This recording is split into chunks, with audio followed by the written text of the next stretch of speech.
What's going on, everybody? Lil Chris here, and in today's video, I'm going to be changing the tip on my Predator Ikon4-5 from the Predator Victory Soft to the Taom Fusion. This is in part with my sponsorship that I have with Taom Billiards, and since I already use their glove and their blue pyro chalk, I want to go ahead and give their tips a try, even though I'm not obligated to do so. Now, what you're also going to see in this video is that since the Taom Fusion is of a blue color, instead of chalking with the blue pyro, I'm going to be trying out their latest green V10 Chalk. Now first, I want to go ahead and hit this cue ball a few times with the Victory Soft so that way you can hear how it sounds to have something to compare it against with the Taom Fusion.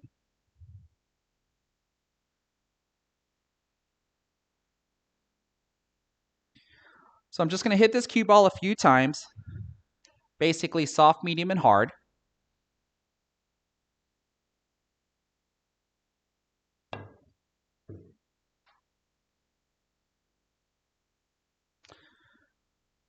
Hopefully you're able to hear the hit okay.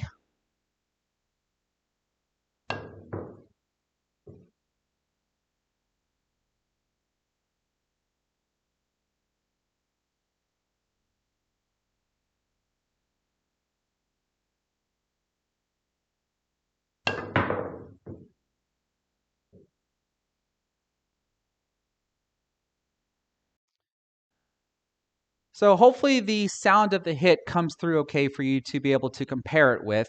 And before I go and put this shaft on my lathe, let me tell you a little bit more about the tip and the chalk from Taom Billiards' website.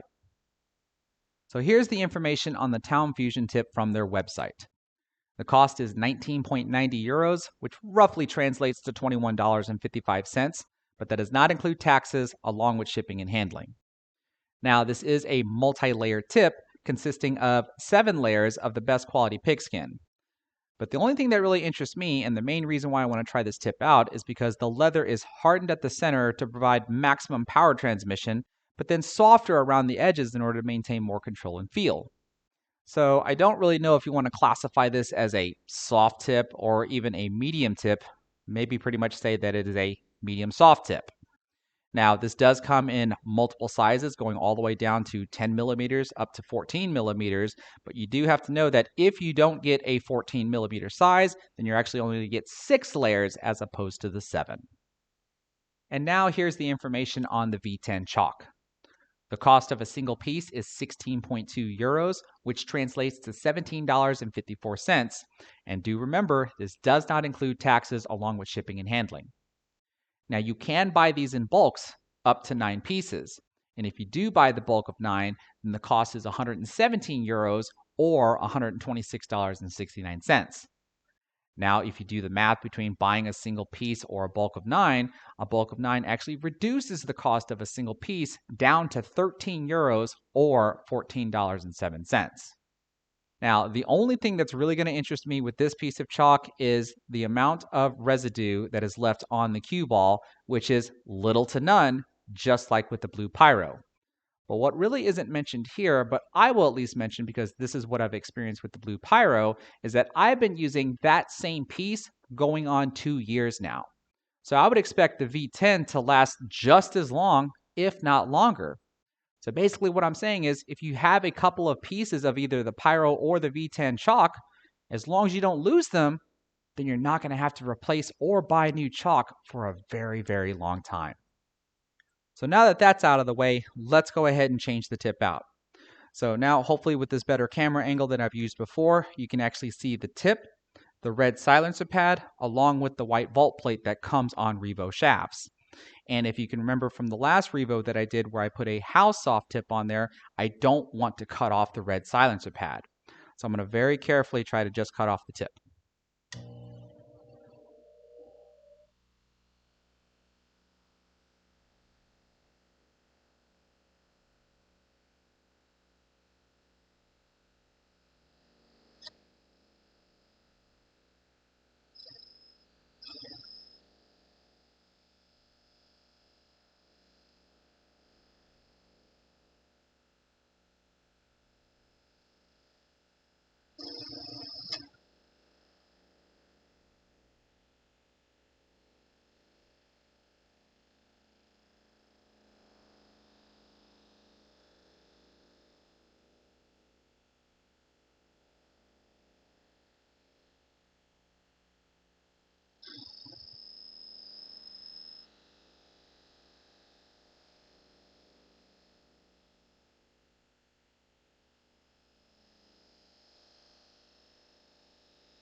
All right, so that looks about it.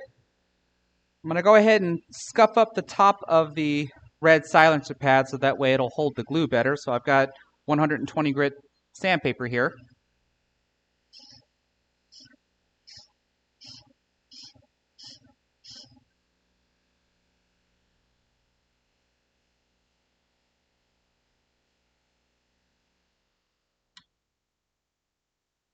All right, everybody. I know I said better camera angle, but it turns out having the camera on the workbench with the lathe was not a good idea. As you saw in the previous clip, the video was just a little too shaky, so I've had to move the camera again. I'm just going to have to come up with a better idea of where I can actually place the camera to where you can see all of the work clearly. But nonetheless, let's go ahead and prep this Taom Fusion tip to go onto the shaft. So I'm just going to use 120 grit sandpaper and rough up the gluing side of the tip.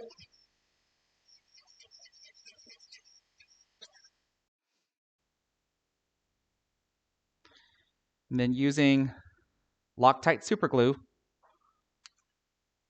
go ahead and place this onto the silencer pad.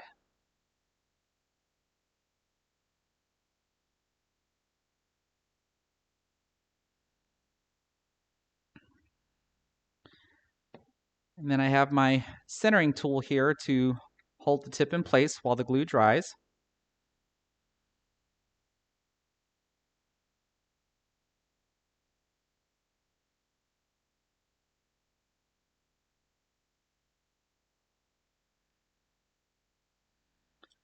And there's that. It's only going to take a few seconds, but I actually like to wait about a minute or two. So we'll be right back to cut the tip down to the size of the shaft. All right, the glue should be good and dry now, so let's go ahead and cut the tip down to the size of the shaft. I'm going to start by using my lathe bit here just to get a little bit closer to the shaft.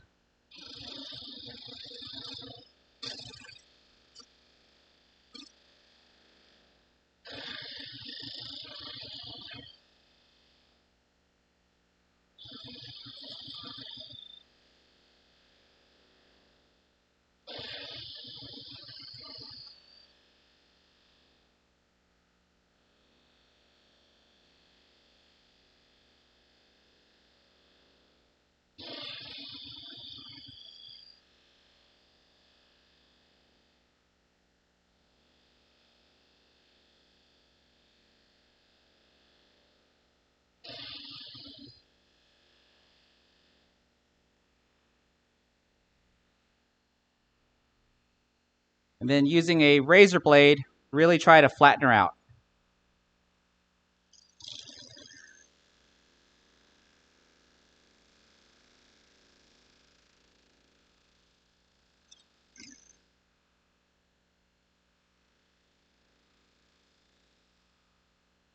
Just try to make a couple of passes here to make sure that I get the tip nice and even. You can see sometimes where the blade kind of shakes. That's because I'm hitting an uneven spot. Once I see the blade glide smoothly across the tip, then I know it's nice and even.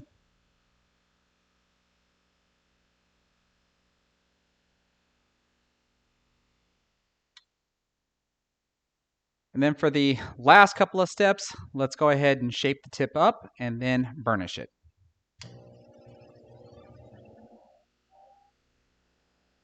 So this is the automatic tip shaper that I used in my last video.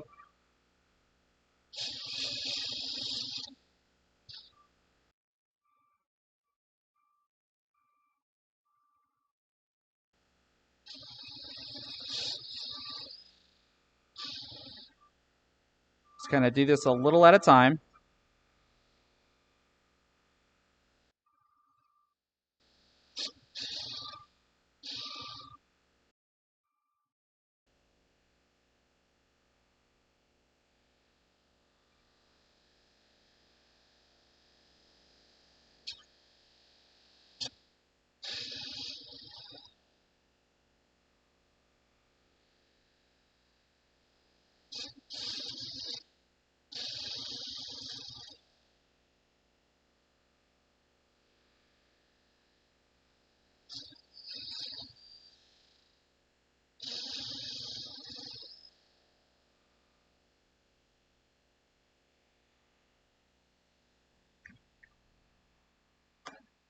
enough with that. Then I'm just going to use the same 120 grit sandpaper that I've been using to kind of just scuff the tip up.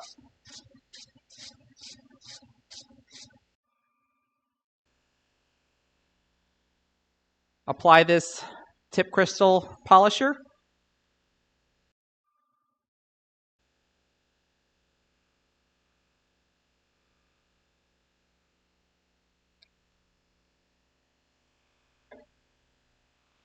And then burnish it with this leather pad.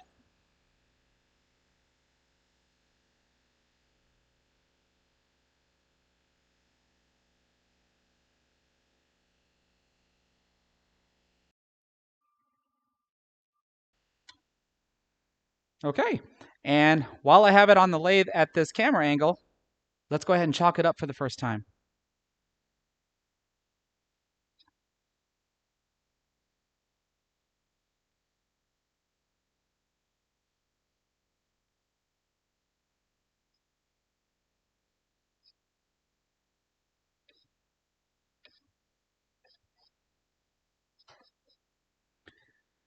As you can see, the green is very noticeable, at least on this tip. But now for the ultimate test, let's see how it hits and let's hear how it sounds. Okay, so now let's put this tip through the same test as I did the Victory soft tip. I'm just going to hit the cue ball 3 times, soft, medium, and hard, and hopefully you're going to be able to hear if there's a difference, and then hopefully I'm going to be able to tell you if it feels any different. And then I might go ahead and try to break and run a rack. So first, let's start with a soft hit.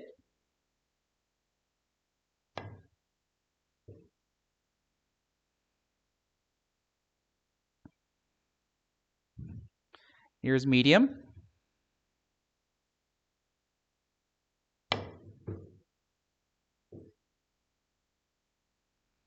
And I don't know if you can tell, but it does sound a bit harder. But that also could be because the tip is thicker than what was previously on here since I didn't cut too many layers off. Let's go ahead and try a hard hit.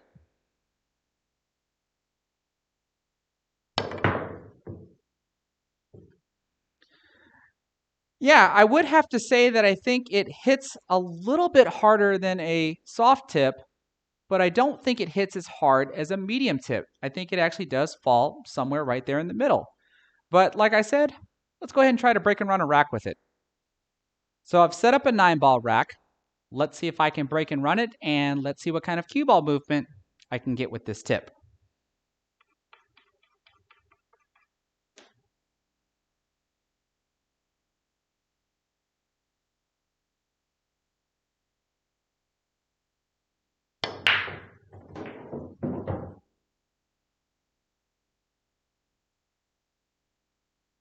Okay, it looks like I was able to make the standard wing ball into the corner pocket. Looks like I have a shot at the 1. I can either play a 1-7 combination, or I can try to bank it back to this corner. But I think I'm going to go ahead and try to play the 1-7 combination. I'm just going to roll the cue ball into the 1. I might even bump into the 2, but I should have shape on the 1 if I make the combination.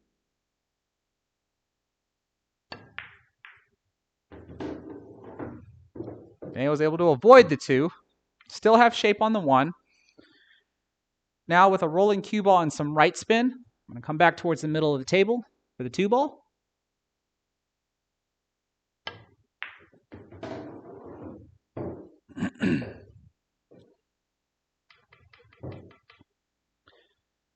Now here I'm going to use some top right spin so I can hold position for the 3 into this corner here as I come off of the head rail.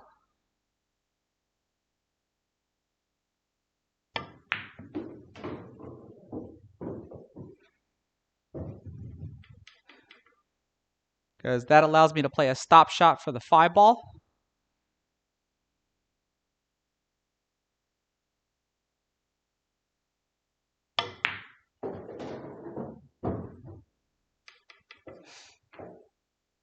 Now from the 5 to the 6, I can use some top spin with a twist of left spin to come off the foot rail and come back towards the middle of the table.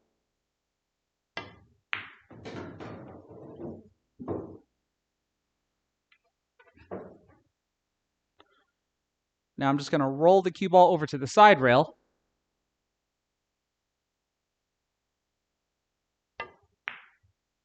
That gets me automatic position for the 8. I end up getting flat on the 8, so I'm just going to draw back to the side rail here, play the 9 in the same pocket.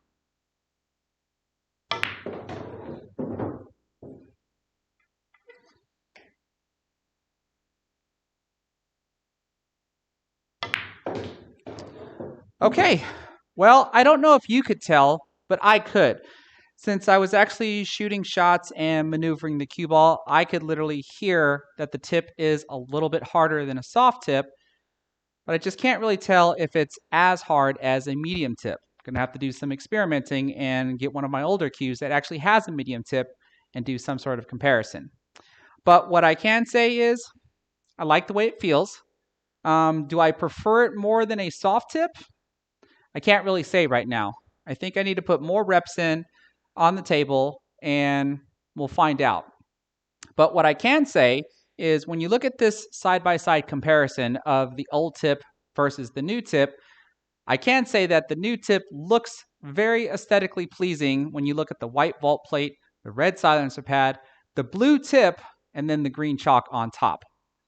But aesthetically pleasing doesn't do anything unless you're able to maneuver the cue ball like I was able to do, which the tip certainly does allow you to do.